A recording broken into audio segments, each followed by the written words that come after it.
Quero cumprimentar... Olá, você tem imagens ao vivo de Brasília, do Salão Leste do Palácio do Planalto. O presidente em exercício, Michel Temer, vai fazer o primeiro pronunciamento à nação. Senhores governadores, senhoras e senhores parlamentares, familiares, amigos, senhoras e senhores, eu pretendia que esta cerimônia fosse extremamente sóbria e discreta, como convém ao momento que vivemos. Entretanto, eu vejo o entusiasmo dos colegas parlamentares, dos senhores governadores, e tenho absoluta convicção de que este entusiasmo deriva precisamente da longa convivência que nós todos tivemos ao longo do tempo. Até pensei, num primeiro momento, que não lançaria nenhuma mensagem nesse momento. Mas percebi, pelos contatos que tive nestes 2 últimos dias, que indispensável seria esta manifestação. E minha primeira palavra ao povo brasileiro é a palavra confiança. Confiança nos valores que formam o caráter de nossa gente, na vitalidade da nossa democracia. Confiança na recuperação da economia nacional, nos potenciais do nosso país, em suas instituições sociais e políticas, e na capacidade de que, unidos, poderemos enfrentar os desafios deste momento que é de grande dificuldade. Reitero, como tenho dito ao longo do tempo, que é urgente pacificar a nação e unificar o Brasil. É urgente fazermos um governo de salvação nacional. Partidos políticos, lideranças e entidades organizadas e o povo brasileiro hão de emprestar sua colaboração para tirar o país desta grave crise em que nos encontramos. O diálogo é o primeiro passo para enfrentarmos os desafios para avançar e garantir a retomada do crescimento. Ninguém, absolutamente ninguém, individualmente, tem as melhores receitas para as reformas que precisamos realizar. Mas nós, governo, parlamento e sociedade, juntos vamos encontrá-las. Eu conservo a absoluta convicção de que é preciso resgatar a credibilidade do Brasil no concerto interno e no concerto internacional. Fator necessário para que empresários dos setores industriais, de serviços, do agronegócio e os trabalhadores, enfim, de todas as áreas produtivas, se entusiasmem e retomem em segurança com seus investimentos. Teremos de incentivar de maneira significativa as parcerias público-privadas, na medida em que este instrumento poderá gerar emprego no país. Sabemos que o Estado não pode tudo fazer. Depende da atuação dos setores produtivos, empregadores de um lado e trabalhadores de outro. São estes dois polos que irão criar a nossa prosperidade. Ao Estado compete, vou dizer aqui o óbvio, compete cuidar da segurança, da saúde, da educação, ou seja, dos espaços e setores fundamentais que não podem sair da órbita pública. O restante terá que ser compartilhado com a iniciativa privada, aqui entendida como a conjugação de ação entre trabalhadores e empregadores. O emprego, sabemos todos, é um bem fundamental para os brasileiros. O cidadão, entretanto, só terá emprego se a indústria, o comércio e as atividades de serviço estiverem todas caminhando bem. De outro lado, um projeto que garanta a empregabilidade exige a aplicação e a consolidação de projetos sociais, por sabermos todos que o Brasil, lamentavelmente, ainda é um país pobre. Portanto, reafirmo, e eu faço em letras garrafais, vamos manter os programas sociais, o Bolsa Família, o Pronatec, o FIES, o ProUni, o Minha Casa Minha Vida, entre outros, são projetos que deram certo e, portanto, terão sua gestão aprimorada. Aliás, aqui mais do que nunca, nós precisamos acabar com um hábito que existe no Brasil, em que, assumindo outrem no governo, você tem que destruir o que foi feito. Ao contrário, você tem que prestigiar aquilo que deu certo, completá-los, aprimorá-los e insetar outros programas que sejam úteis para o país. Eu expresso, portanto, nosso compromisso com essas reformas, não é? Mas eu quero fazer uma observação. É que nenhuma dessas reformas alterará os direitos adquiridos pelos cidadãos brasileiros. Quando menos fosse, sê-lo-ia pela minha formação democrática e pela minha formação jurídica. Quando me pedirem para fazer alguma coisa, eu farei como Dutra. O que é que diz o livrinho? O livrinho é a Constituição Federal. Nós temos de organizar as bases do futuro. Muitas matérias estão em tramitação no Congresso Nacional. Eu até não ia falar, viu? Mas como todo mundo está prestando atenção, eu vou dar toda uma programação aqui, né? As reformas fundamentais serão fruto de um desdobramento ao longo do tempo. Uma delas, eu tenho empenho e terei empenho nisso, porque creio nela, é a revisão do Pacto Federativo. Estados e municípios. Estados e municípios precisam ganhar autonomia verdadeira, sob a égide de uma federação real, não sob uma federação artificial, como vemos atualmente.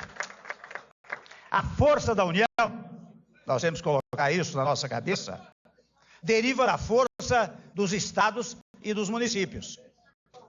Há matérias, meus amigos, controvertidas, como a reforma trabalhista e a previdenciária.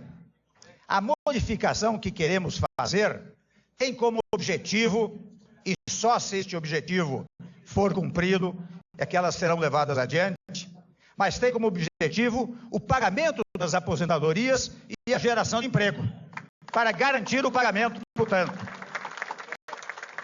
Tem como garantia a busca da sustentabilidade para assegurar o futuro.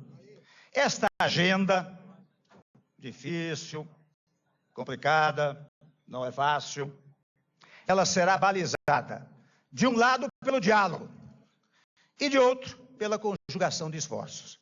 Ou seja, quando editarmos uma norma referente a estas matérias, será pela compreensão da sociedade brasileira.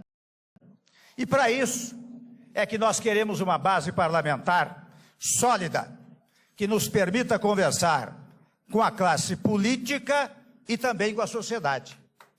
Executivo e legislativo precisam trabalhar em harmonia e de forma integrada, até porque no Congresso Nacional é que estão representadas todas as correntes de opinião da sociedade brasileira. Não é apenas no Executivo. Lá no Congresso Nacional estão todos os votos de todos os brasileiros.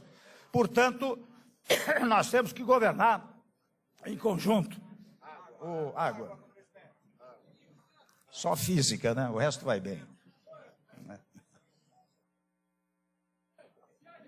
Então, nós vamos precisar muito da governabilidade. E a governabilidade exige, além do que eu chamo de governança, que é o apoio da classe política do Congresso Nacional, precisa também de governabilidade, que é o apoio do povo. O povo precisa colaborar e aplaudir as medidas que venhamos a tomar. E, nesse sentido, a classe política, unida ao povo, conduzirá ao crescimento do país. Todos os nossos esforços estarão centrados na melhoria dos processos administrativos, o que demandará maior eficácia da governança pública. A moral pública será permanentemente buscada por meio dos instrumentos de controle e apuração de desvios. Nesse contexto, tomo a liberdade de dizer que a Lava Jato tornou-se referência e, como tal, deve ter prosseguimento e proteção contra qualquer tentativa de enfraquecê-la. O Brasil, meus amigos, vive hoje sua pior crise econômica. São 11 milhões de desempregados, inflação de 2 dígitos, déficit quase de 100 bilhões de reais, recessão e também grave a situação caótica da saúde pública no Brasil. Nosso maior desafio é estancar o processo de queda livre na atividade econômica, que tem levado ao aumento do desemprego e à perda do bem-estar da população.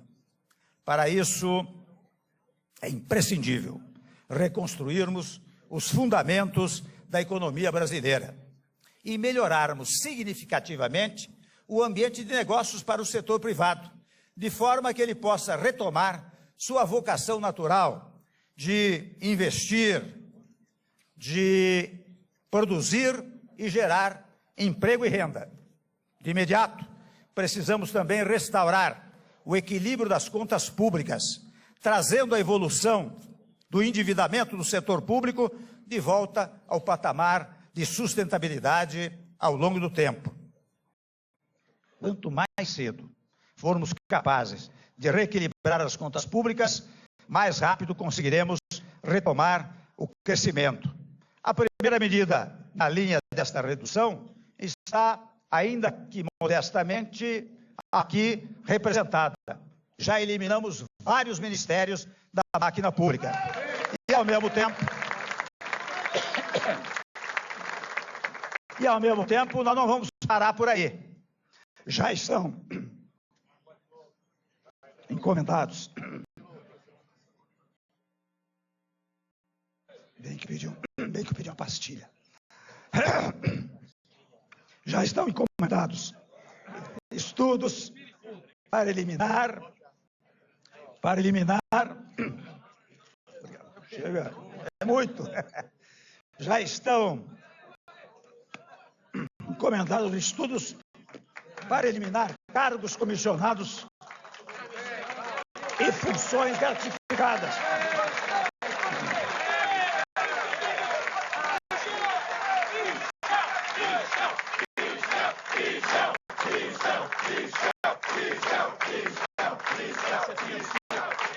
Sabidamente, funções gratificadas desnecessárias, sabidamente na casa de milhares e milhares de funções comissionadas. Eu quero também, para tranquilizar o mercado, dizer que serão mantidas todas as garantias que a direção do Banco Central hoje desfruta para fortalecer sua atuação como condutora da política monetária e fiscal. É preciso, meus amigos, e aqui eu percebo que eu fico dizendo umas obviedades, umas trivialidades, mas que são necessárias, porque ao longo do tempo eu percebo como as pessoas vão se esquecendo de certos conceitos fundamentais da vida pública e da vida do Estado. Então, quando eu digo é preciso dar eficiência aos gastos públicos, coisa que não tem merecido maior preocupação no Estado brasileiro, nós todos estamos de acordo com isso. Nós precisamos atingir aquilo que eu chamo de democracia da eficiência, porque se no passado nós tivemos, por força da Constituição, um período da democracia liberal, quando os direitos liberais foram exercitados amplamente, se ao depois, ainda ancorado na Constituição, nós tivemos o desfrute dos chamados direitos sociais que estão previstos na Constituição, num dado momento, aqueles que ascenderam ao primeiro patamar da classe média começaram a exigir eficiência, eficiência do serviço público e eficiência dos serviços privados. E é por isso que hoje nós estamos na fase da democracia da eficiência, com que eu quero contar com o trabalho dos senhores ministros, do Parlamento e de todo o povo brasileiro.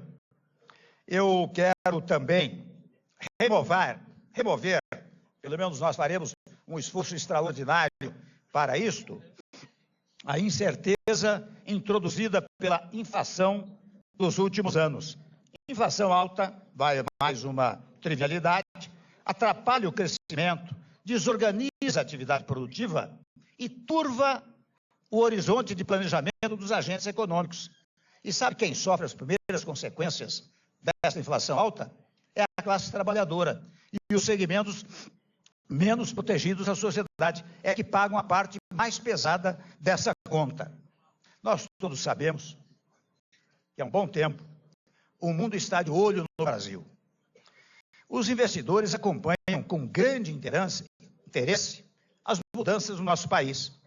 Havendo condições adequadas, e nós vamos produzi-las, a resposta será rápida, pois é grande a quantidade de recursos disponíveis no mercado internacional e até internamente, e ainda maior as potencialidades no nosso país. É com base no diálogo, nós adotaremos políticas adequadas para incentivar a indústria, o comércio, os serviços e os trabalhadores. E a agricultura, tanto a familiar quanto o agronegócio. Precisamos prestigiar a agricultura familiar, que é quase um microempreendimento na área da agricultura, especialmente apoiando, incentivando a política. Por isso que eu insisto sempre na invocação do texto constitucional. Foi muito bem. Nesta Constituição, a independência nacional, a defesa da paz e da solução pacífica de conflitos, o respeito à autodeterminação dos povos, a igualdade entre os Estados, a não intervenção, a centralidade dos direitos humanos e o repúdio ao racismo e ao terrorismo, dentre outros princípios, são valores profundos de nossa sociedade e traçam a imagem de um país pacífico e ciente dos direitos e deveres estabelecidos pela nossa Constituição. São, meus amigos, esses elementos de consenso que nos permitem estabelecer bases sólidas para a política externa que volte a representar os valores e interesses permanentes do nosso país. A recuperação do prestígio do país e da confiança em seu futuro serão tarefas iniciais e decisivas para o fortalecimento da inserção internacional da nossa economia. Agora, em agosto, o Brasil estará no centro do mundo com a realização das Olimpíadas no Rio de Janeiro. Bilhões de pessoas assistirão aos Jogos. Jornalistas de vários países estarão presentes para reportar o país sede das competições. muito além dos esportes, sabemos isso, as pautas se voltarão para as condições políticas e econômicas do país. Tão cedo, não voltaremos a ter oportunidade como esta, de atrair a atenção de tanta gente ao mesmo tempo em todos os cantos do mundo. Nesta tarde de quinta-feira, porém, e desde já pedindo desculpas pelo possível, para usar um refrão, né? Pelo possível alongado da exposição, eu quero reiterar que a minha intenção era realizar esta cerimônia, digamos assim, com a maior sobriedade possível. Estamos fazendo, porque sem embargo do entusiasmo de todos os senhores, todos nós compreendemos o momento difícil, delicado, ingrato que estamos todos passando. Por isso, nesta tarde de quinta-feira, não é momento para celebrações, mas para uma profunda reflexão. É o presente e o futuro que nos desafiam. E não podemos olhar para a frente com olhos de ontem. Olhamos com olhos do presente e olhos no futuro. Faço questão, e espero que sirva de exemplo, de declarar meu absoluto respeito institucional à senhora presidente Dilma Rousseff. Não discuto aqui as razões pelas quais foi afastada. Quero apenas sublinhar a importância do respeito às instituições e a observância à liturgia nas questões, no trato das questões institucionais. É uma coisa que nós temos que recuperar no nosso país. Uma certa cerimônia não pessoal, mas uma cerimônia institucional. Uma cerimônia em que as palavras não sejam propagadoras do mal-estar entre os brasileiros, mas ao contrário, que sejam propagadoras da pacificação, da paz, da harmonia, da solidariedade, da moderação, do equilíbrio entre todos os brasileiros.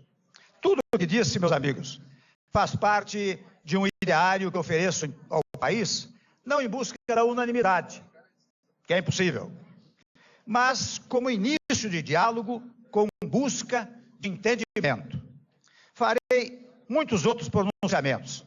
E meus ministros também, meus ministros é exagerado, são ministros do governo. Né? O presidente não tem vice-presidente, não tem ministro. Quem tem ministro é o governo. Então, os ministros do governo, né, farão manifestações nesse sentido, sempre no exercício infatigável de encontrar soluções negociadas para os nossos problemas. Temos pouco tempo, mas se nos esforçarmos, é o suficiente para fazer as reformas que o Brasil precisa. E aí, meus amigos, eu quero dizer, mais uma vez, da importância desta harmonia entre os poderes, em primeiro lugar. Em segundo lugar, a determinação da própria Constituição, e eu a cumprirei, no sentido de que cada órgão do poder tem as suas tarefas. O Executivo executa, o Legislativo legisla, o Judiciário julga. Ninguém pode interferir em um ou outro poder por uma razão singela. A Constituição diz que os poderes são independentes e harmônicos entre si. Ora bem, nós não somos os donos do poder, nós somos exercentes do poder. O poder, está definido na Constituição, é do povo. Quando o povo cria o Estado, ele nos dá uma ordem. Olha aqui, vocês que vão ocupar os poderes, exerçam-no com harmonia, porque são órgãos exercentes de funções. Ora, quando há uma desarmonia, o que há é uma desobediência à soberania popular, portanto há uma inconstitucionalidade. E isso nós não queremos jamais permitir que se pratique.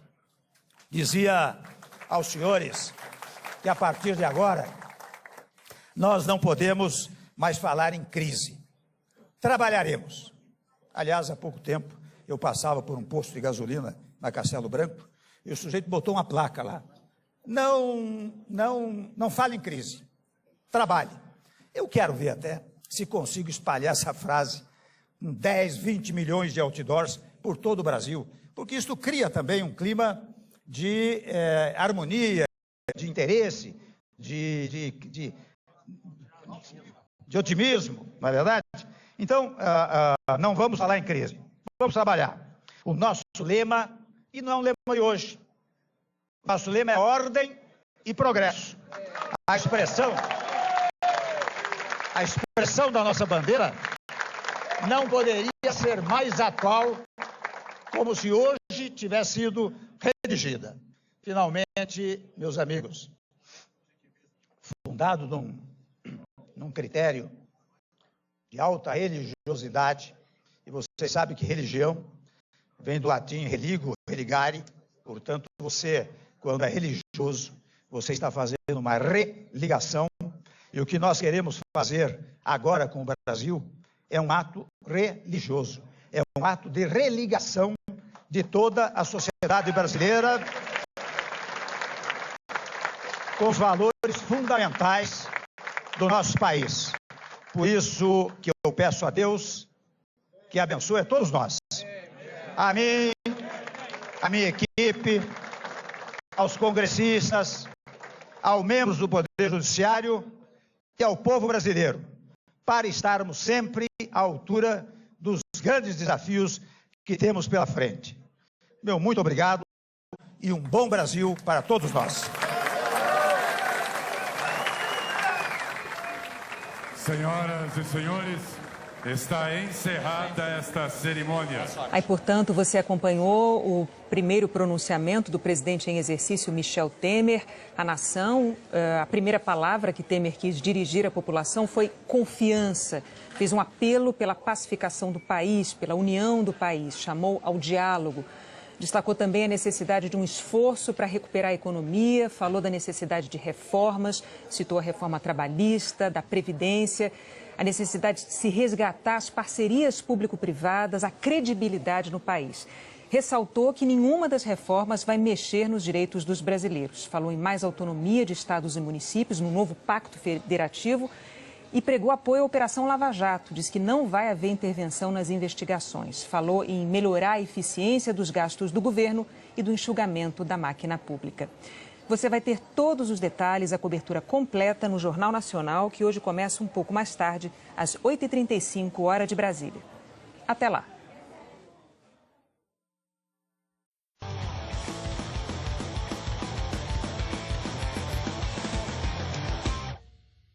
Não faz por quê, Rodrigo? Eu acho que